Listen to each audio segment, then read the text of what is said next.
ये आकाशवाणी रायपुर है। छत्तीसगढ़ी समाचार बुलेटिन के संग योगेन अंधारे के जय जोहार।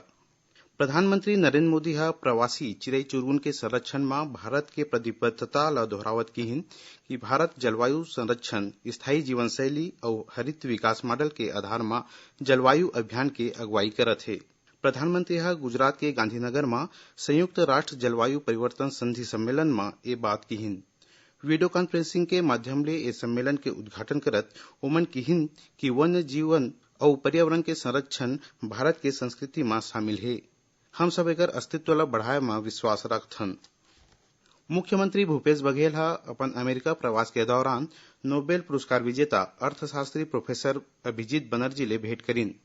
ए दौरान मुख्यमंत्री हा छत्तीसगढ़ के आर्थिक विकास बर कराए जात अपन आने प्रयोग में प्रोफेसर बनर्जी ले विस्तार ले गोट बात करीन।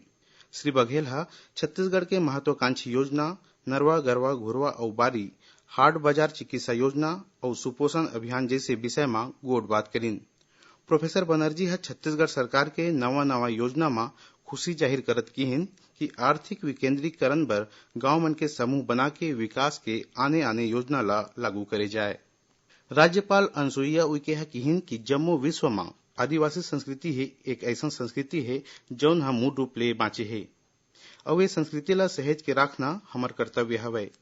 राज्यपाल हा कल मध्य प्रदेश के छिंदवाड़ा जिला में सर्व आदिवासी महासम्मेलन ला संबोधित करत किहिन कि आदिवासी समाज के लोगन मन जुरियाए रही त उनकर अधिकार जरूर मिलही।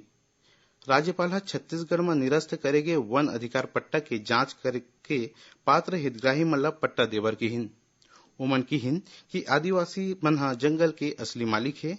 कहूं विकास काम बर सरकार हा उनकर भूइयां लेथे त उनकर पुनर्वास और विस्थापन के बने ढंग ले व्यवस्था करे।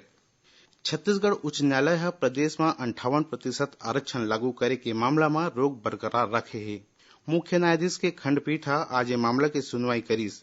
ये मामला के अवैया सुनवाई 4 हफ्ता बाद होही। बता दें कि राज्य सरकार हा छत्तीसगढ़ लोक सेवा अधिनियम में संशोधन के अधिसूचना और पदोन्नति में आरक्षण बर रोस्टर जारी करे रहीस। ये अधिसूचना के मुताबिक पदोन्नति में अनुसूचित जाति के सरकारी कर्मचारी मन ला 13% और अनुसूचित जनजाति के कर्मचारी मन ला 32% आरक्षण दे के बात कहे गई रहीस। संगे अन्य पिछड़ा वर्ग के आरक्षण ला बढ़ा के 27% करे गई रहीस। याचिकाकर्ता हा राज्य सरकार के अधिसूचना रोस्टर ला सर्वोच्च न्यायालय के दिशा निर्देश के खिलाफ बतावत रोक लगाए के मांग करे रहीस। छत्तीसगढ़ उच्च न्यायालय हा बिलासपुर में हवाई सुविधा के मांग ला लेके पेश करेगे जनहित याचिका में केंद्र सरकार कोती ले शपथ पत्र के संग जवाब दाखिल नहीं करे के मामला ला गंभीरता से ले है।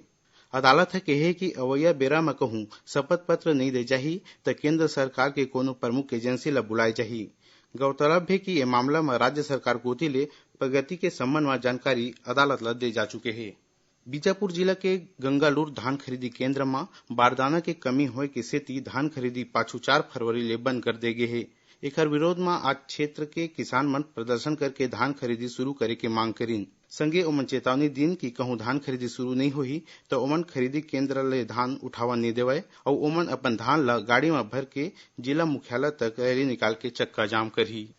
कबीरधाम जिला के पंडरिया स्थित सरदार वल्लभ भाई पटेल सहकारी शक्कर कारखाना हा राज्य में चलत और शक्कर कारखाना के अपेक्षा सबले ज्यादा उत्पादन करे है। पंडरिया के एक कारखाना में चालू वित्तीय बछर में 79 दिन में करीब 1.5 लाख मीट्रिक टन गन्ना के पेराई हो है, जेकर 1,53,000 कुंटल ले ज्यादा शक्कर उत्पादन हो है। पंडरिया कारखाना के प्रबंध संचालक दिलीप जायसवाल बताइन कि शक्कर उत्पादन के संग यहाँ 2 करोड़ 10 लाख रुपया के बिजली उत्पादन करे गे है। एक संग छत्तीसगढ़ समाचार बुलेटिन यही सिरावत है। जय जोहार।